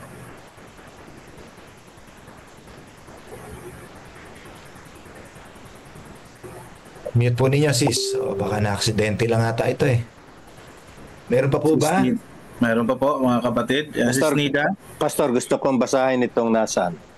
Sige. Isaiah 45 verse 3. Mm-hmm. Sabi po rito, napakaganda rito eh. At ibibigay ko sa iyo ang mga kayamanan nasa kadiliman at ang mga natatagong kayamanan sa mga lihim na dako upang inyong maalaman na ako ang Panginoon na tumatawag sa iyo sa inyong pangalan sa makatuwid bagay ang Diyos ng Israel. Kaya po talagang tiniyak ng Panginoon dito na bubuksan ng Diyos ang daan. Kanya pong yung lahat ng ating mga pangailangan kahit po nasa labas ng bayan ng Diyos ay makikita po natin na gagawa talaga ang Panginoon. Kaya sabi dito talagang bakit natin tatanggihan yung mga kaloob na yan na sa mula sa hindi ka pananampalataya. Gayong talagang ang Panginoon pati yung ibibigay pa nga yung kayamanan ng mga nasa kadiliman, yung mga natatagong kayamanan, igagamitin talaga ng Panginoon yan para po sa kanyang gawain. Kaya ating pong panghawakan ito, matibay pong sinasabi ng Panginoon sa atin ng mga talata na nagsasaad ng tungkol sa kanyang pagbubukas ng daan. Yan lang po. Amen. Salamat po. Amen. Maraming salamat. Sir. Ay, sige po, Pastor. Sige ka po. Po, salamat po. Wala po, Pastor. May share po. May ano din po ako, Pastor. Okay lang po. Okay po. Ikaw po ang host. So, ayan po mga kapatid, no? Ganun ho kabuti ho ang Panginoon at ganun ho karami po ang kaparaanan ho ng Panginoon. Na minsan po, tayo po ay namumroblema sa mga budget po natin para po sa pag-support po sa gawain ng Panginoon. Ang Panginoon po ay talagang gagawa ho ng paraan, mga kapatid. At wag lang po tayong magdepende po doon sa halimbawa sa budget po sa church po natin o sa funds po natin. Ang Panginoon po ay gagawa ng paraan para mas lalo pong mapabilis po, Pastor, ang kalat ho ng magandang balita. Mabilis po yung gawain ho na pinagkatiwala ho sa atin. Ang Panginoon po ay napakarami pong paraan, mga kapatid. Ang atin lang pong siyempre po gawin ay magtiwala sa plano ho ng Panginoon, sapagkat siya po ang nakakaalam ho kung ano po yung mas nakakabuti po sa atin. At minsan tayo po ay nakakulangan po sa mga kaparaanan ho natin, sa mga solusyon. Kailangan lang ho natin lumapit po palagi sa Panginoon at magtiwala po sa kanya pong plano po, panukala po sa atin po, lalo na po sa gawain na kanya pong pinagkatiwala sa atin. Ayun po, Pastor. Amen. Sa bagay na ito, siguro maganda natin pag-isip-isipan Brother Dan Isguera, no? Kung ang Diyos ay kumikilos siya sa puso ng maraming mga tao kasi sa kanya po ang buong sanlibutan. Sa mga nasa labas ng simbahan na hindi natin kaanib ay kinikilos ng Diyos para sa layunin ng pangangalat ng mabuting balita ng Diyos at para sa pagpapadama na pag-ibig ng Diyos sa maraming mga tao gamit ang mga pondong ito. Ay kumusta naman yung church? Ayun po yung ating yun po yung ating tanong. Kumusta naman po tayo, mga kapatid? Baka naman ang Diyos ay gumagawa ng daan para magamit natin yung mga pondo ng mga nasa labas. Baka naman po yung nasa loob 10% or more lang nagrereklamo pa. Ano? Ay, yun po ang masakit dyan no? Tapos, sa halip na ang Diyos ang gumagamit, ang gumagamit ay ang kaaway. Baligtad naman, ano? Parang baligtad naman. Sana, habang ito'y ating nai-enjoy na palaala sa atin mga payo ni Sister White, ay tayo na bayan ng Diyos ang kauna-unahang, alam niyo na, ginagamit ang mga pondo, mga resources sa isang layunin at mithiing isulong ang nagtatapos na gawain ng Diyos. Kung ang mga taong ito ay nagiging mapagbigay dahil sila ay magkatulad na advokasya pero hindi sila Adventista, ay sana ay ang Diyos naman din ay maunlad sa buhay ng bawat isa sa atin. Yan po ang napakagandang pag-isip-isipan natin lahat. No? Pag-isulong natin, pagpatuloy ang mga sinimula natin, mga kapatid, kahit ilan-ilan lang tayo nagpa-practice niyan, pagka dumating na ang panahon ay marami na rin po tayo. Basta kung tuloy-tuloy lang po tayo nag-advocate ng ating panawagan, appeal at invitasyon sa ibang mga kapatid. Kung ang mga hindi kapananampalataya ay hinihimok na tanggapin ang kanilang donasyon para sa gawain ng Diyos, how much more yung mga kapananampalataya na dapat tayong magtulong-tulungan para isulong ang gawain ng Diyos. Payamanin natin ang pondo ng pang-ibanghelyo ng ating Panginoon. O ayan, si Pastor Joey nagtaas ng kamay. Opo. Happy God First morning po everyone. Makikita po natin ang ilang mga halimbawa sa banal na kasulatan kung papaano ang ilang mga di mananampalataya o grupo na kasama sa bayan ng Diyos ay tumulong din sa gawain ng Panginoon. For example, sa Ezra chapter 1 verses 1 to 4, isa po sa mga Persian king, walang iba kundi si Cyrus, tumulong po siya kung papaano mapunduhan yung pagtatayong muli ng Templo of Jerusalem. Okay? Rebuilding of the temple in Jerusalem. Siya po ay kasama sa pagpupundo nito upang maitatag. So ibig sabihin, kung tayo po ay tumatanggap ng donations outside of the church, kung ito naman ay magandang layunin, ay maging kampo tayo dito. Ibig sabihin, maging mindful po tayo na ginagamit sila ng Panginoon para mapaunlad din ang gawain. Pangalawa, malibang kay Cyrus na tumulong sa pagpupundo upang may tayo ang Temple of Jerusalem, yung lumapit sa ating pong Panginoong Hesukristo noong siya ipinanganak, halimbawa yung three kings na sinasabi natin kahit na hindi naman talaga three kings, di mga magay. Okay? Hindi natin alam kung ano yung mga religious backgrounds nito, pero ang mahalaga, nire-recognize nila kung sino ang Diyos at nagdala pa nga sila ng mga regalo o handog sa panahon ng ating Panginoong Hesus ay ipanganak.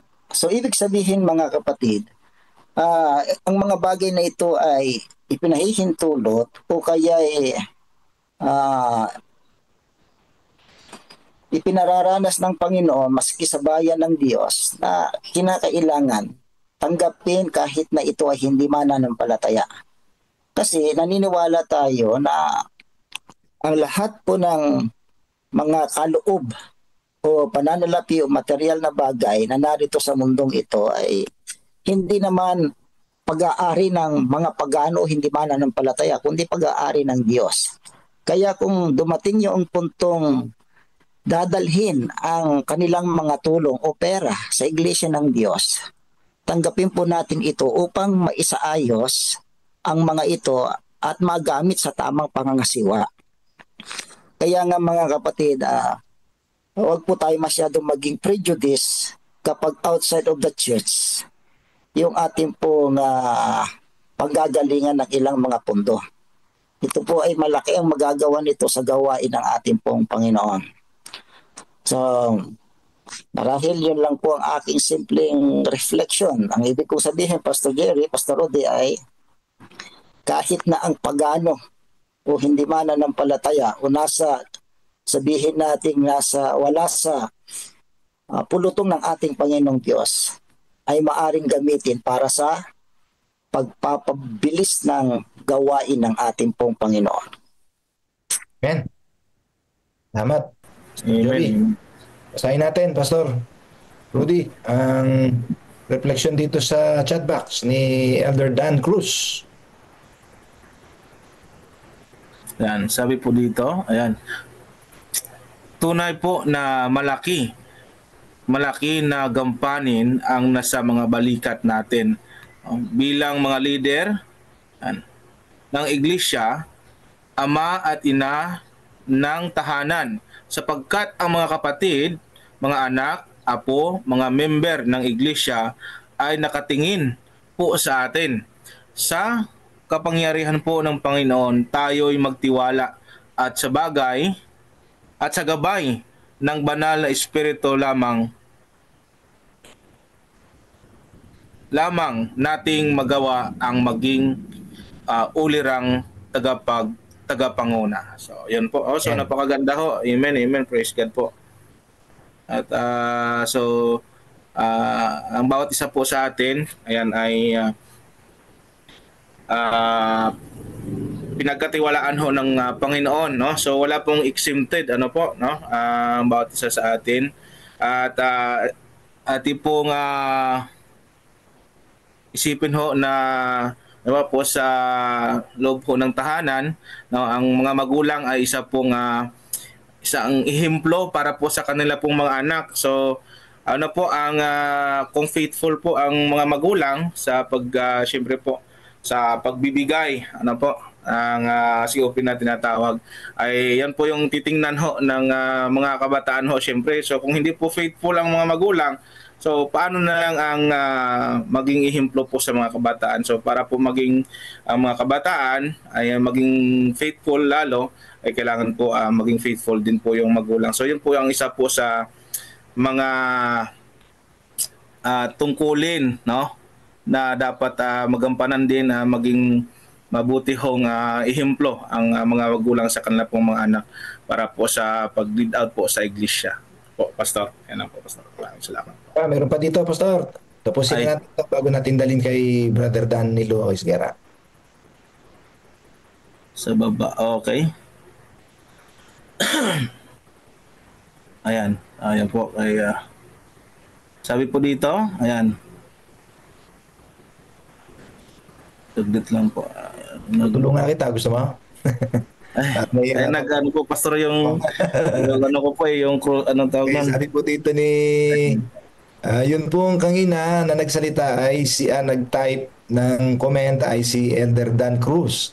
At ngayon naman po ay ang babasahin ko po ay galing po sa Central Nueva Ecija 2, ang masugid nating taga-comment. At alam nyo na marami ito si Brother Sunny Irilla o Rizalino Irilla ang tawag po sa ang pangalan po niya sa amin. Okay, amen, Pastor Jerry. That's why I love you. Masarap pakinggan yung salita mo na parang pabiro pero totoo. Yun, laman ng sinabi mo. Yung taga-labas laan, magbigay ng means para sa gawain ng Panginoon. Yung taga-loob, si OP lang pero bantulot pang ibalik para sa misyon ng Diyos. I would like to say sorry mga kapatid kung minsan ay nakakapanakit ako ng kalooban. Dinadaan ko na lang sa ganoon para alam niyo na, muli tayong magising. Alam niyo, hindi naman po lahat ay nandito sa platform. Meron po mga sumusubaybay sa atin. Ini-invite ko po kayong muli. I invite you to put our full confidence and trust to God who is the provider, owner, and alam niyo na, sustainer of all, and be partner with His final mission through systematic and regular giving, combined offering plan. So, makibahagi na tayo mga kapatid, matatapos na ang gawain, ay Saan pa ba nagagamit yung mga means na yan na ipinagtiwala ng Diyos? I-direct na natin mga kapatid, i-realign natin sa gawain ng Diyos. Amen. Ito sa platform ng ating Zoom ay tuwing umaga ay nakadedicate na tayong lahat na hindi lang means ang paggagamit sa gawain ng Diyos. Lahat, buong buhay, lakas, talino, opportunity, lahat ay atin na pong itinalaga sa gawain ng Diyos. Kaya ako'y natutuwa. Every morning ay dumadami ang ating pong nasa platform. Sa ating pong nakasubaybay sa Facebook, sa YouTube, iba't ibang mga lugar ay nakikiisa na po sa atin. At kung meron pa po na kayong mga kapatid at kaibigan, padalan po ninyo ng link para ang gawain ng Diyos ay patapos na mga kapatid. Ayaw nating may maiiwan, nobody's will left behind. Everybody's welcome to join in this advocacy to move forward God's mission. Kasama na po yung mga hindi kasama sa church. Ngayon po ay empowered na tayo. Tatanggapin talaga natin mga kapatid. Siyempre with proper guidance from our church. Pastor, good morning po. Yes. Pwede po bang mag-share pa? Yes. Sa iyo. Okay. Mayroon po kasi ito po paalala lang mga kapatid. Tayo minsan talaga ay hindi maiwasan na manghihingi ng donations sa mga mananampalataya at mga hindi mananampalataya. Minsan ginagamit natin yung ating church o kaya yung ating department. Halimbawa, manghihingi ka ng ikaw ay nasa personal ministry, gusto mong punduhan yung department mo. Kaya magsusolicit ka sa loob ng church mismo, magsusolicit ka rin sa mga kaibigan mo. Kaya lang mga kapatid, mapanganib po yun yung ganong pamamaraan. Kasi minsan, natutukso tayo, ginagamit natin yung department natin, ginagamit natin yung church natin sa paghihingi natin upang mapuntuhan lang yung ministry natin. At the end, hindi naayos, hindi nasisaayos at hindi nagiging maganda ang pamamaraan nito. Kaya tuloy, nasisira yung church or ministries natin. Sinasabi ng iba, hingi ng hingi, pagkatapos ay hindi naman nakikita kung ano yung hinihingi. Maski sa mga church building funds natin, nanghihingi tayo ng donation, pero walang proper accounting. Kaya nga, sa halip na maging pagpapala o kaya susuportahan yung mga gawain, hindi na susuportahan kasi nga wala tayong proper accounting sa lahat ng ating tinatanggap na donation o kaya tulong outside the church or inside the church. Kaya nga paalala sa atin, kapag tayo po ay hihingi o kaya tatanggap ng mga donation, mga kapatid, ay upang manatili na mayroon tayong integridad, kailangan mayroon siyang proper accounting, proper reporting at nakikita po nila kung ano yung talagang saan napupunta yung kanilang mga donation. Pagka minsan kasi ay nadadivert natin sa ibang mga pangangailangan na hindi naman doon talaga intended yung donation na yon, na inaasahan din naman ng mga donors. Kaya nga, para manatili yung integridad ng isang church o isang department, ay dapat nakikita kung ano yung kanilang pinaghirapan din sa atin. Ayan, paalala lang yan na Pastor Jerry Estabilio ang mapagmahal na presidente. Salamat po. Ay, salamat Pastor Joey at patuloy nating naididiin yan. Tandaan po ninyo, ang commitment po ng ating bagong misyon ay commitment to transparency and accountability. Kinakailangan po natin yan upang tayo ay makadevelop ng mutual trust. Mutual trust develops because of our handling of funds. Kaya manalangin po tayong matupad natin ang commitment na yan. Sa loob at labas na tinatanggap nating mga tulong ay dapat matutunan nating lahat, lalo na kami, na amin pong mai-report ng tama paano nagagamit ang pondo na ipinagtiwala ng Diyos para sa isulong ang kanyang banal na gawain. Tulong-tulong tayo mga kapatid para pagtiwalaan tayo ng mga taong ito. Salamat po mga kapatid. Salamat po. Lagay Dito po ko. sa chat box po natin po, Pastor. Okay lang po, magbasa po muna, Pastor. Sige po. Sa chat box po. Ayan. Sabi po ni Sister Net po, put our desire last and God first. Experience the goodness and bountiful blessings of God. So maraming salamat po.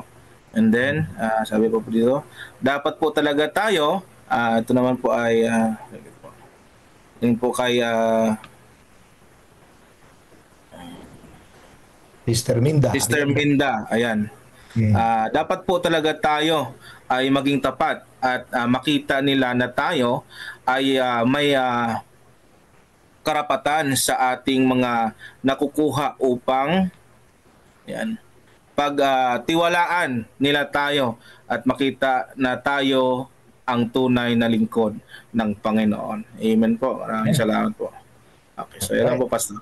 Isa pa, Pastor, bago natin ito iwanan, ay nasimulan na rin lang, paalaala po sa atin, hindi po lahat ng pondo ng simbahan ay hihingi natin sa solicitation. Baka dumating na naman tayo sa solicitation na naman ng lahat na pinagkukunan ng pondo. Nahan po natin ang ating pong mainstream na plano ng ating church is systematic and regular giving plan. Offerings po, mga kapatid. Offerings will move forward our mission. Yung pong mga ibinibigay na tulong outside of the church, yun po marahil ay offering po nila para isulong ang gawain ng Panginoon. Gifts and donations, marami po sinasabi si Sister White dyan. Mga categories po yan, paano natin tinatanggap ang mga pondo. Okay?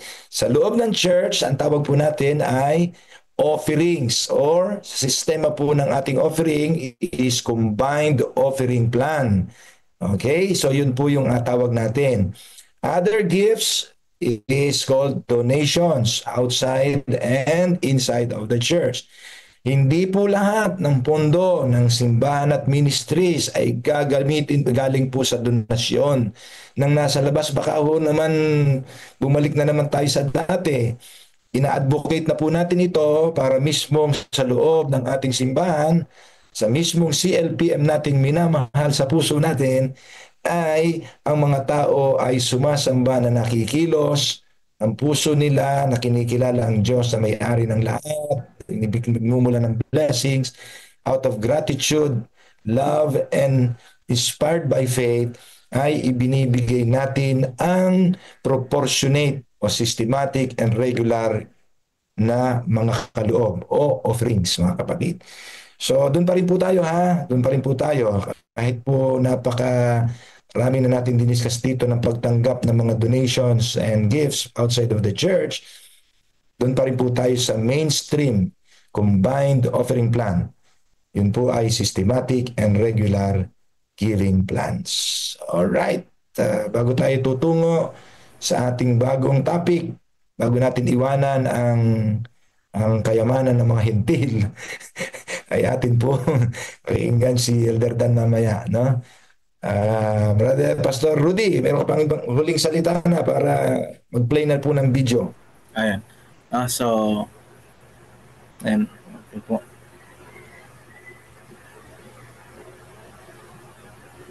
Ayan, may babasahin lang po ako, Pastor, sa dito po. Sabi po ni Sister Net, ayan, pinapaiwas na tayo sa solicitation. Ang ating advocacy ay patuloy sa ating COP upang hindi pagkukulangin. Ayan po. So, ayan. At ganun ho mga kapatid, talagang napakahalaga ang ating pong katapatan, syempre po, sa atihong Panginoon. At sa buhay po natin ay palagi lang ho tayo maging tapat ho sa atihong Panginoon, mga kapatid, sa ating pong paglilingkod. Siyempre, sa lahat ho ng mga bagay, sa maliit man o sa malaki man, ay palagi pong pinapaalala ho ng Panginoon sa atin na always ho tayo maging tapat para mas lalo tayong pagkatiwalaan ho sa gawain ho ng atihong Panginoon. Alam po, Pastor. Hanggang Melvin, atin na pong God First video.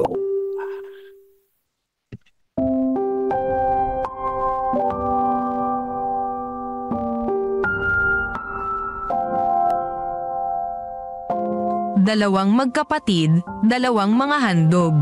September 28, Offertory Reading Devotional. Nagdala rin si Abel ng mga panganay ng kanyang kawan, ang taba ng mga iyon. At pinahalagahan ng Panginoon si Abel at ang kanyang handog. Genesis Kapitulo 4 Versikulo 4. Dalawang magkapatid sina Cain at si Abel, na sinubok tulad ng kanilang mga magulang na sina Eva at Adan. Malaki ang pagkakaiba ng magkapatid sa isa't isa, kapwa sa karakter at pag-uugali. Sa pamamagitan ng kanilang mga gawa, kanilang hinati ang sangkatauhan. Bawat isa'y kumakatawan sa dalawang uri ng taong umiiral sa mundong ito hanggang sa katapusan ng panahon, para sa Diyos ang ilan at laban sa Diyos ang ilan. Kapwa tuwirang nalaman mula sa kanilang mga magulang na si Kristo, ang sumisimbolo sa pinatay na kordero, ang paraang ipinagkaloob sa tao upang maligtas. Nalaman din nila ang tungkol sa sistema ng paghahandog na itinalaga ng Diyos na nagpapahayag ng kanilang pananampalataya sa darating na tagapagligtas. Subalit samantalang si Abel, na nagtataglay ng espiritu ng katapatan sa Diyos, ay nakita ang katarungan at kahabagan sa pakikitungo ng manlalalang sa nagkasalang lahi, at may pagpapasalamat na tinanggap ang pag-asa ng pagtubos. Si Cain naman ay nagkikimkim ng lihim na damdamin ng paghihimagsik at bumubulong-bulong laban sa Diyos, na nauwi sa kanyang pagiging rebelde at pagiging suwail. Malinaw na nahayag ang pagkakaiba ng dalawa sa kung paano sila nagdala ng kanilang handog sa Panginoon. Binitawan ni Cain ang karapatan ng Diyos sa kanya.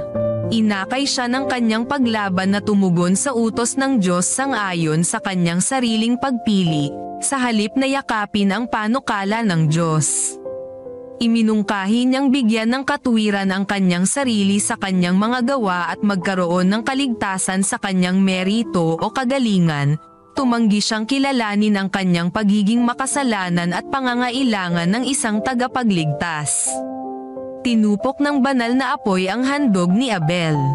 Ito ang paraan ng Diyos ng pagsasabing, "Oo, tinatanggap kita. Napatawad ka na." Tinanggap ang pagsuko ni Abel kay Kristo. Napatawad ang kanyang kasalanan. Pangunahing interesado ang Diyos sa paglilinis ng naghahandog, upang maging daluyan siya ng pagpapala. Ang handog ay dumarating bilang bunga ng kusang loob, voluntaryo at dahil sa pag-ibig. Iyan ang dahilan bakit sinasabi ng Biblia, iganalang ng Panginoon si Abel at kanyang handog. Una, nalulugod ang Diyos na makitang ang puso ng sumasamba ay malaya sa pagkamakasarili, at saka lamang siya nasisiyahan sa mga handog na ipinagkakaloob ng mananamba. Panawagan: maaari ka bang magpasakop ng ganap kay Kristo ngayon? Pahintulutang angkinin ni Kristo ang iyong buong buhay. Sa oras na siya'y mapasa inyong kalooban, naway ibigay sa inyo ang pag-ibig, kalooban, at ang kahandaang ipagkaloob ang inyong mga handog. Hindi mo kailangan ang sino mang pipilitin kang magbigay, sapagkat magiging bukal at masayang ipinasasakop ang lahat na mayroon ka sa Panginoon. Sa gayon, tatanggapin ka ng Panginoon at ang iyong mga handog.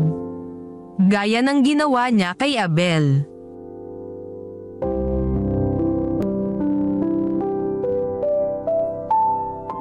Okay. Happy God First Morning po sa ating lahat, mga kapatid. Happy God's morning. Ako po'y naniniwala na gising na tayo ngayong oras na ito. Dahil na kanina pa tayo nakagising, pero alam kong nandito na tayo sa pinaka-peak na gising. Kaya nga gusto kong unang bati po sa inyo ay inspire before we expire. Ang inyo pong lingkod ay nakapagsalita noong January 4. At ngayon po ay nabigyan muli ng pagkakataon na bumanggit ng mga ilang refleksyon, punto para po sa ating pinag-aaralan. Sabi nga po kanina ay parang punong-puno na, ang dami na, parang kumbaga sa ano ay baka mabago yung ating pinaka-focus. Hindi po ganon. Kundi ito po ay bagay lamang na tayo ay binibigyan ng malinaw na paraan kung paano ginagamit ang pananalapi sa gawain ng Panginoon. Okay, so kaya po ngayon ay gusto kong basahin itong ating pinag-aaralan. Babasahin ko po siya sa wikang Tagalog. Hawak ko po itong aking ano. Kung meron po kayo nito, ipinopromote ko na po. Bumili po kayo at napakasarap na ulit-ulitin to. Ginagamit ko po ito sa kapilya, sa church, at napakaganda na meron tayong batayan ng mga bagay na sinasabi natin. Isang paraan ng paghikayat, ito po yung pinakahuli. Bakit hindi tayo humiling ng tulong sa mga hentil? Tinuro sa akin na may mga lalaki at babae sa sanlibutan na may pusong mapagmalasakit na maaaring mahipo sa paglalahad sa kanila ng pangailangan ng nagdurusang sangkatauhan. May mga tao sa sanlibutan na magkakaloob ng kanilang kayamanan para sa mga paaralan at pagamutan. Pinakita sa akin ang liwanag ukol dito. Kailangang maging agresibo ang ating gawain. Ang salapi ay sa Diyos, at kung malalapitan sa tamang paraan ang mayayaman, kikilusin ng Diyos ang kanilang mga puso upang magkaloob ng kanilang kayamanan. Ang salapi ng Diyos ay nasa kanilang mga kamay, at ang ilan sa kanila ay tutugon sa panawagan ng pagtulong. Pag-usapan ninyo ito at gawin ang lahat ng inyong makakaya upang makakuha ng mga handog na ito. Dapat nating madama na ito ang matuwid na bagay na gawin. Ang panukalang ito ay binuksan sa akin bilang paraan upang makatagpo natin ang mga mayayaman ng sanlibutan. Sa pamamagitan nito, marami ang magkakaroon ng interes at maaaring makarinig at manampalataya sa katotohanan. Okay, napakaganda po ng sinabi ni Mrs. White. Ipinakita na po sa kanya itong paraan na ito. At ang tanong ay, why not ask the Gentiles for assistance? This is a question na madalas na ating iniiwasan due to biases. Parang meron tayong pagkiling at ito iniiwasan natin. Ang tanong ay, why seek help from those outside our faith in the name of God's work? Parang sabihin natin, ba't ba ako lalapit yan? Bakit ba ako hihingi ng tulong? Wala naman sa ating pananampalataya. Mga kapatid, baguhin natin yung tanong. Ang tanong ay, how can we involve and engage them to see Christ? Ano ba? Paano natin sila isasangkot at maaakay at makikita, mailalapit kay Kristo? Itong mga taong mayayaman na ito. Meron po akong 3 bagay na gustong i-reflect na ito na sa inyo, kasi hindi ako tahimik ako kanina sa pagre-reflect. Ay 3 B. 3 B para madali pong tandaan. Una, breaking barriers. Ano po? Letter B. Breaking barriers. We should not hesitate to ask people of the word for support. Huwag tayong mahiya o kaya mag-atubiling lumapit sa mga tao na ito at humingi o tumanggap ng suporta, sapagkat ito po mismo ang ating gawain. Ulitin ko po ito mismo ang ating gawain. For this is precisely what we ought to do. So ang kinakailangan, we must break down the barriers that make us see the wealthy, the powerful, and the influential as unreachable. Kuminsan kasi ay nangingimi tayo na ayaw nating gawin, pero dapat nating maalis o magiba itong mga hadlang na ito ng mga mayayaman, makapangyarihan, maimpluwensya, ay hindi pwedeng abutin. Kayang-kaya po yan na abutin.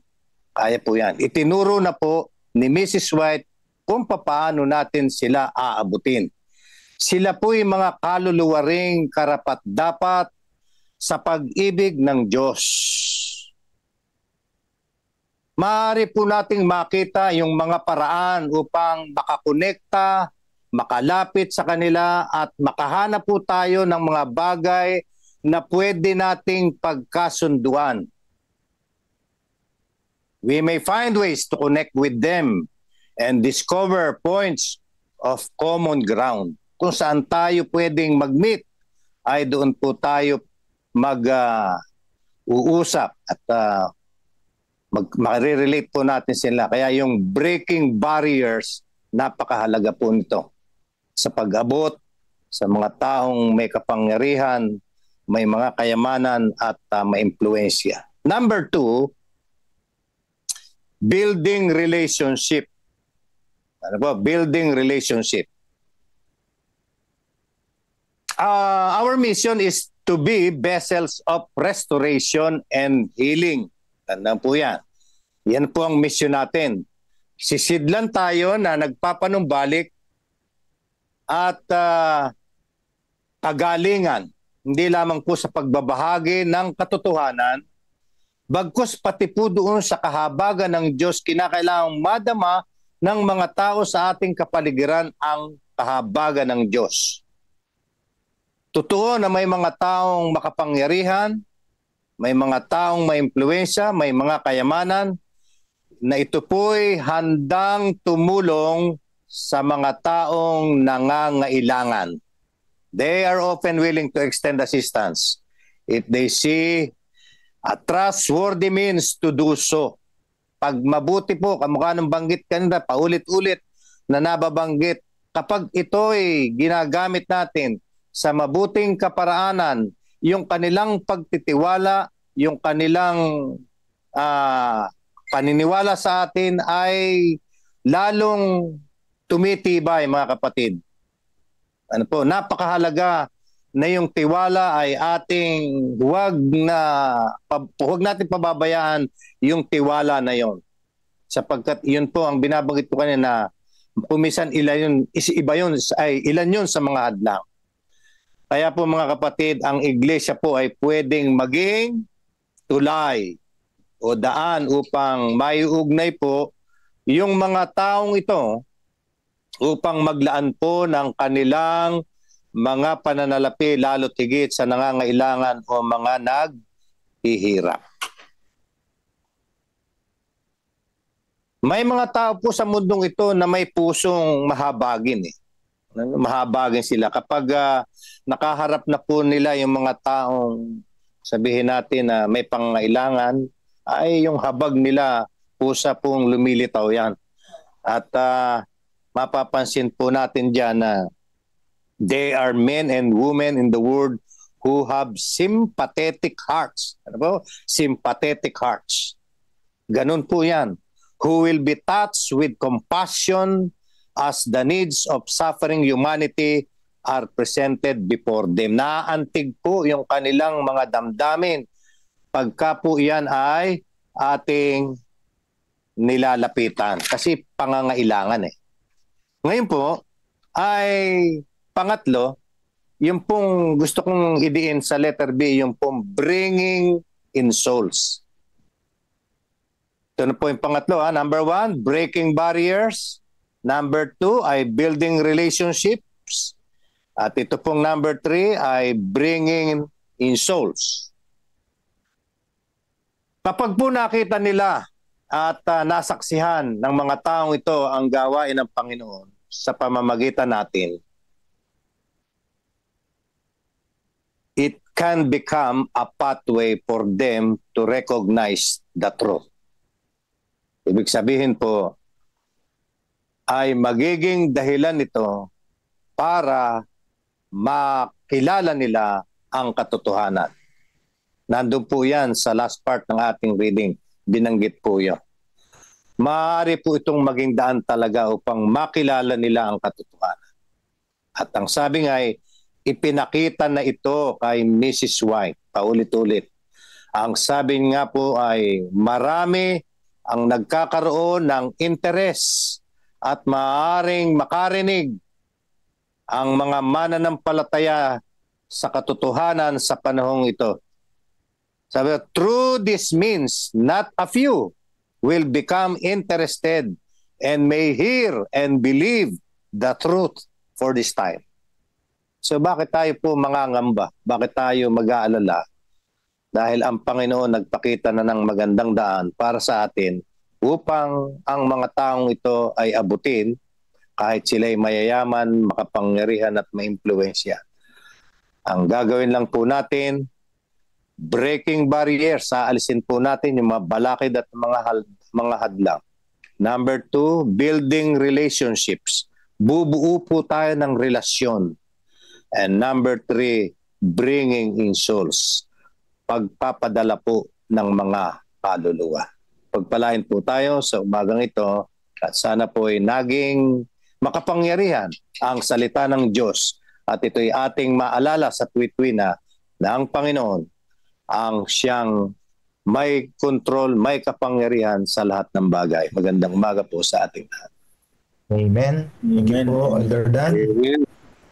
Pwede po tayo magbukas ng audio, mabilis lang at mag-response po tayo sa ating pong speaker. Amen. Amen. Amen. Amen. Amen. Amen. Elder Donnie, Pastor Elder Donnie, Mestre, nakita mo, empower na yung ating direksyon, no? Apo eh. Oo nga po eh. Very empowering. We are on the line na. Talagang ang Diyos ang nagre-reveal ng mga principles. The ASI will be our ito yung ating magiging kamay sa ganitong iiwanan na po natin itong chapter na ito, mga kapatid. But we are all empowered by the principles na pwede nating i-adapt para makuha natin ang mga habili ng Panginoon na ang kayamanan sa mundo'y Kanya. Pero ang mga hindi mananampalatayang ito ay nagpuposes niyan. Pero mapagbahal din sila sa kapwa. Kaya atin pong ayusin ang mga panukala na pangkapwa para maramdaman din po nila na kailangan nilang tumulong through us ay magamit ang kanilang mga resources para abutin ang kapwa, mga kapatid. Salamat po. Ayan. Mayroon, okay lang po, Pastor Mag, reflection. Mag-share lang po ako. At ayan, maraming salamat po, Elder Dan. Ang i-share ko lang po ay yung totoo po yung maganda po yung breaking barriers, building relationship and bringing souls, no. Na-share ko lang po mga kapatid yung kasi kakatapos lang po ng gawain po natin dito. Nag-conduct po tayo ng crusade po dito sa Barangay Cambasi, dito po sa Masantol, sa area po na na-assignan ko po. No? Tapos lang po nung linggo. No? At yung tinatawag ko natin na yung nga po na maabot sila at wag po tayong matakot, wag po tayong mag-alinlangan na abutin po yung mga tao. So isa po yung po doon ay syempre una-una po na din po ako na parang talagang po, yung kailangan po talaga natin magtiwala sa Panginoon. Una-una po kasi yung konsihal, isa po sa konsihal po doon sa Barangay Cambasi, ay yun nga, medyo nag-alanganin po ako. Siyempre busy po siya palagi. Pero siyempre po sa guidance po ng Panginoon, talagang binisita po namin siya. At yun, at siya po ay nag-attend po ng ng gabi-gabi po nating pangangaral.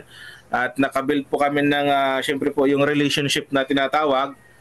And then nung katapusan na po nung linggo ay tinanong po namin siya na kung okay po sa kanya na ipagpatuloy yung pag-aaral, no, na doon po sa kanya pong bahay para matuloy-tuloy po ng matapos po yung 28 fundamental beliefs po na pagbahagi po sa kanya ng katotohanan. At siya po ay tinanggap po niya yung paanyaya po ng Panginoon, patuloy na pag-aaral. At ang iba pa po doon na mga nag-a-attend sa bawat gabi ay magkaroon po kami ng cottage meeting, no, sa every Wednesday, no. At ang sa konsihal naman po at purihin pong Panginoon at talagang nano po siya mga kapatid, yung tawag nito, gustong-gusto niya na mag-aral ng Biblia kasi mayroon siyang mga karanasan sa buhay na yun, pinarealize po ng Panginoon sa kanya na kung gaano ho kabuti ang Panginoon sa kanya kong buhay. Kaya tinanggap po niya ng maluwag sa kanya pong puso yung pag-aaral sa salita ho ng Panginoon. Kaya yun po, nagkaroon po tayo ng schedule po sa kanya doon. Sunday po ang kanya pong binigay ho na schedule sa atin para sa pagpatuloy na pag-aaral ho ng salita ng Panginoon. So naabot po natin siya mga kapatid, ang isa po sa konsehal doon po sa Barangay Kambasi. At purihin po ang Panginoon sapagkat marami pong nakinig ng salita ng katotohanan. So yun po, Pastor. Amen. Praise the Lord. Ganda. Sige po, tayo po ay mag-United Prayer na. Pastor, sino ang ini-schedule mo na United? Sama po natin si Pastor Seth, mga kapatid, nasa ICU na po siya. Kung mga dadalo po tayo, 10 to 12 po ang window ng visit at saka 4 to 5 po ng hapon. Kung nais po ninyo magpadala ng mga munting mga tulong, pagsasama-samahin or Amen. Ano po? Yan ang magandang lesson sa umaga na ito. 3 B, balikan natin. Napakaganda, no? Actually, maganda yung pagkakalapag niya nung reflection niya na 3 B, ano po. Ito talaga yung pinaka-goal kung bakit tayo dapat na hindi lamang tayo tatanggap sa mga mayaman o lalapit sa mayaman pag kailangan.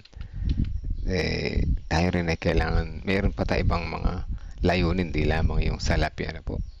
Breaking the barriers. So, hindi tayo magkakaroon ng mahirap at mayaman na barrier. Maaari tayo magtulungan. Ayan, maganda, no? Sa madaling salita, maaari magtulungan. At yan naman ang gusto ng Panginoon, walang barrier sa ating mga anak niya.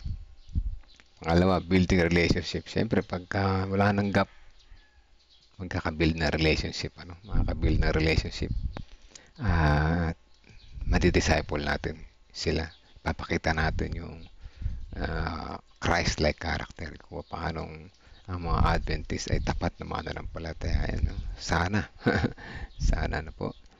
At pangatlo, yung bringing the result. Mahalin natin tayo yung ginamit ng Panginoon para maabot sila at mailapit sa kanila si Jesus at tumanggap din bilang personal na tagapagligtas. Yan ang maiksing version ng kanina na po.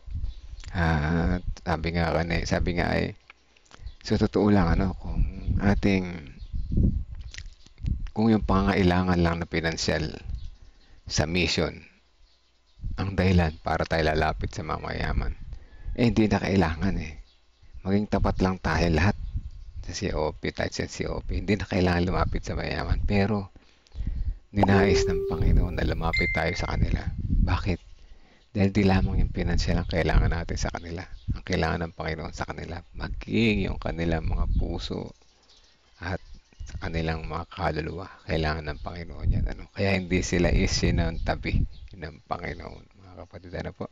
Sila man ay mga hintil, sila ay mahal ng Diyos. Ayan magandang reflection sa umaga na ito. Nawa at tayo ay na-bless. At tayo manalangin kung tayo ay na-bless. Po? Sabi Ate Reby, lahat po tayo ay may tungkulin sa iglesia, walang saling pusa.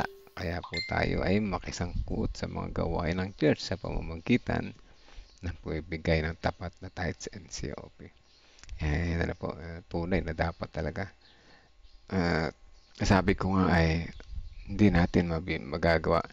Hindi sa loob ng CLPM, sa lahat ng membership, hindi mabilis ang pagbabago. Alam ko yan, pero mayroon chance na magbago, unti-unti ang pagbabago, po. Hindi biglaan na nakapagbago ko na kagad, Lalo na yung mga hindi tapat sa tithes, mahihirapan niya sila maging tapat sa COP kasi sa tithes nga hindi pa sila naging tapat. Pero kung tapat ka na sa tithes, kailangan mo na lang unawain kung bakit kailangan mo rin mag-COP. Meron kasi ang mga tao na ganyan, yung mga tao na ganyan, alam nila, naniniwala sila dun sa verse na 2 Corinthians ba yun? Yung hamburger, yung gitna. Nalulugod ng Panginoon sa sa puso, sa yung ibinibigay. Kung ibinigay mo ng maluwag, nalulugod ang Panginoon. Maluwag sa iyong puso. Pero kung ito ay titignan mo yung pagpapasalamat sa Kanya, ganoon na lamang, barya na lamang ba yung pagpapasalamat mo sa Kanya? Samantalang napakalaki ng blessing. At tama rin si Pastor Jerry, wala naman sa Bible na pinakita na offering na mas maliit kaysa sa tithes. Palaging mas malaki, abundant. Kasi nga, pasasalamat nyo sa Diyos eh. Sa panahon nila ay napakahalaga ng pasasalamat sa Diyos sa mga blessings na ito natanggap. Sa panahon natin ay big deal yun. Yun ang nakikita ko. Sana naman magbago. At ako naniniwala na yan magbabago. Ano po? Okay, tayo manalangin mga kapatid. 30 seconds silent prayer and then continue tayo sa panalangin. Let us pray.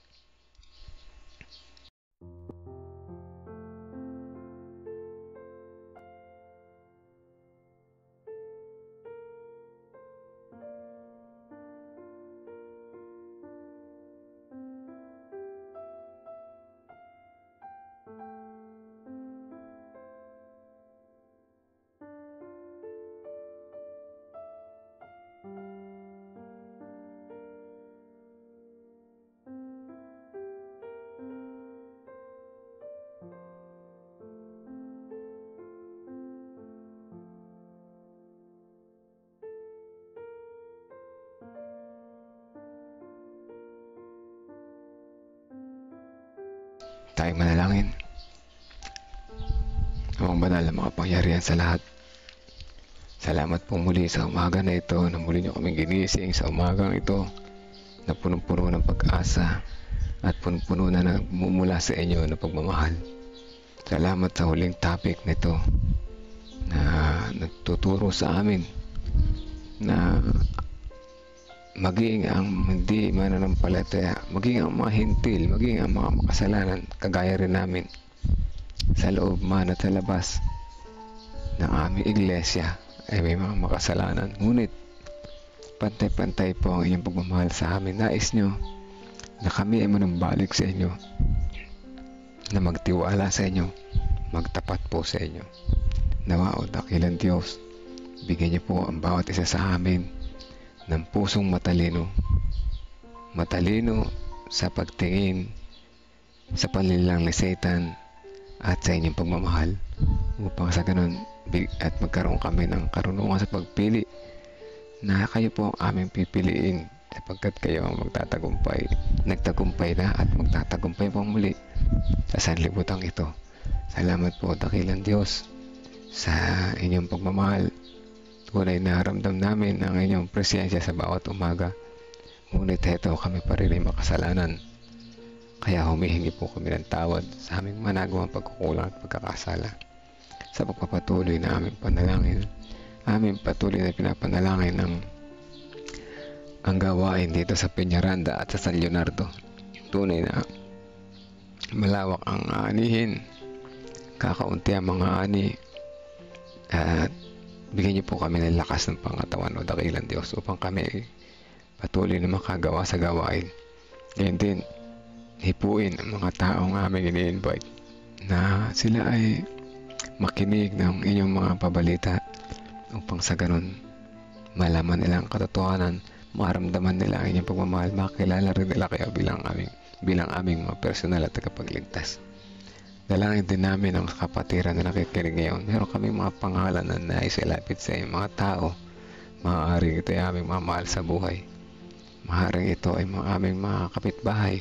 Maaaring ito ay aming mga minamahal na malayo sa amin. Patuloy namin ito nilalapit sa inyo. Dinggin niyo po ang aming panalangin ayon sa inyong kalooban. Ngayon din ang sambahayan ni Ate Reby sa kanyang pamumuno sa San Leonardo Church. May mga kinakaharap sa kaming mga gawain dito na kailangan namin ng tulong po ninyo bilang aming provider sa lahat ng pangailangan. Nawa, maisayos namin, maisagawa mga aming sulat na programa ng kaayusan, walang alinlangan, at patuloy na aming maibahagi ang inyong mga salita sa bayan ng San Leonardo. Dalangin din namin ang sambayan ni Sister Teresita Directress, ang kanyang kalusugan, ang kanyang mga apo, kanyang anak, ang kanilang ang kanilang buong sambahayan o dakilang Diyos. Kaya din ang sambahayan ni Sister Marlene Garcia sa Peñaranda Church at ang kanilang mga personal prayer request ng buong pamilya, kasama na si Ate Lorna, Kuya Bobby, doon na sa Mindanao sila ngayon, ay samahan po sila roon kasama ng kanyang anak na si Buboy, si Tintin. Sila ay ingatan niyo po sa kanilang araw-araw na po amuhay at gayon din hanggang sa kanilang pag-uwi. Dalangin din namin si Sister Vic Jimenez kasama ng kanyang personal na kahilingan at dinggin niyo po ang kanyang mga panalangin na gusto niyang makauwi at makapagbakasyon sa kanyang mga mahal sa buhay. Dinggin niyo po ang kanyang panalangin at siya ay patuloy niyo pong ibigay sa kanya ang mga blessings at karunungan na nagmumula po sa inyo. Dalangin din namin ang sambayan ni Nanay Nerissa, si Veronica, Rinaldo Eusebio, si Liwayway at si Romnick Erelia. Patuloy namang maging liwanag si Nanay Nerissa sa kanyang sambahayan, sa kanyang nasasakupan sa kanila iglesia. Kung paano ang tunay na pagtatapat at pagtitiwala po sa inyo upang sa ganun ang kanyang sambahayan ay patuloy na maging example sa kanilang community. Dalangin din po namin si Sister Wilma Fernandez at ang kanyang mga personal prayer request, kasama na si Sister Cedes. Nawa ay gumaling siya sa patuloy sa kanyang karamdaman, kalagayan. Hipuin po siya na inyong mapagpagaling na kamay. Ngayon din ang sambahayan ni Sister Mildred, anuman ang kanyang personal prayer request, kasama namin ito sa panalangin, kasama ng kalusugan ng kanyang pamilya, kasama ng ang kanilang mga araw-araw na gawain. Patuloy din namin sinasama si Sister Sweetie Burgos Lopez, Sister Hannah, ang kanilang buong pamilya. Kaya din si Kuya Edgar Estabilio, si Ate Christy, sa kanilang pang-araw-araw na pamumuhay, ay patuloy sila maging halimbawa sa kanilang nasasakupan. Dalangin din namin ng sambayan ni Sister Shirley Rosacinto. May mga personal prayer request din po siya para sa kanyang kalusugan at sa kanyang buong pamilya. Ito po inyong dinggin ayon sa inyong kalooban o dakilang Diyos. Ganyan din si Ate Sally Sanchez, ganyan din si Sister Cristeta Villanueva o dakilang Diyos. Mayroon siyang mga panalangin personal para sa kanyang mga mahal sa buhay. Isama po namin sa panalangin ito pagpalain ang kanilang pinagkakitaan sa araw-araw at pagpalain ang kanilang kalusugan ng buong pamilya. At gayon din ang sambayan ni Sister Dang de la Cruz, Sister Janet Katmaytan, Sister Belinda Salvania, Sister Elizabeth Erese, Sister Janet Katmaytan, si Sister Mary Ann Manalastas, Kuya Narsing, Kuya Monching, Kuya Melchor Canlas at ang mga kapatiran din namin nabanggit. Ang aming mga personal na kahilingan ay alam niyo po ang alaman ng aming mga puso sandali na ito. Nais naming maging tapat po sa inyo, ngunit minsan ang pagsubok sa buhay ay nagiging hadlang sa pamamagitan panlilang ng aming kaaway. Tulungan niyo po kami mas magtiwala po sa inyo, dakilang Diyos. Samahan niyo po kami sa aming pamumuhay sa araw-araw. Ingatan ang aming pag-iisip, pananalita at paggawa upang kami maging karapat-dapat po sa inyo. Ito po ang aming dalangin sa pangalan ni Jesus na aming tagapagligtas. Amen. Amen. Amen mga kapatid. Salamat po sa mga prayer warriors. Salamat sa patuloy na sumusubaybay at lahat ng mga bagong pangalan na nakita ko ay muli invited kayo no? Jesus bukas ng umaga. Lalo na si Sister Mary Ann Manalastas. Meron pang isa. Si Sister Cristeta Villanueva. At meron pang isa na wala. Welcome po kayo dito. Ako na pinapindot ko na wala. At hindi ko na makita. Basta po lahat ng narito ngayon. Welcome po tayo. Salamat sa pag-attend. At bukas ay invited ulit tayo ni Jesus. Muling matuto pa. Muling manalangin, lumapit sa Kanya, kumunik sa Kanya. Wala na ibang solusyon sa buhay na ito. Mahirap ang buhay mga kapatid.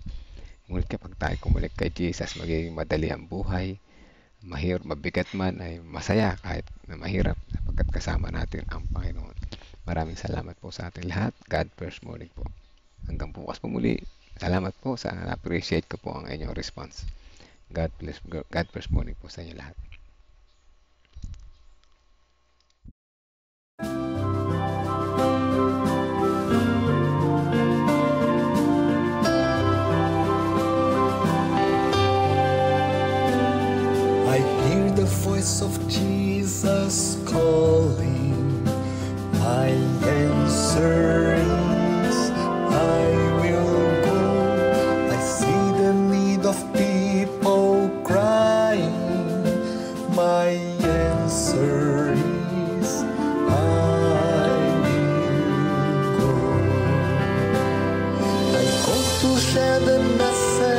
of love.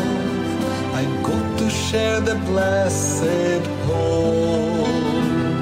But if I get discouraged, I call to Jesus' help.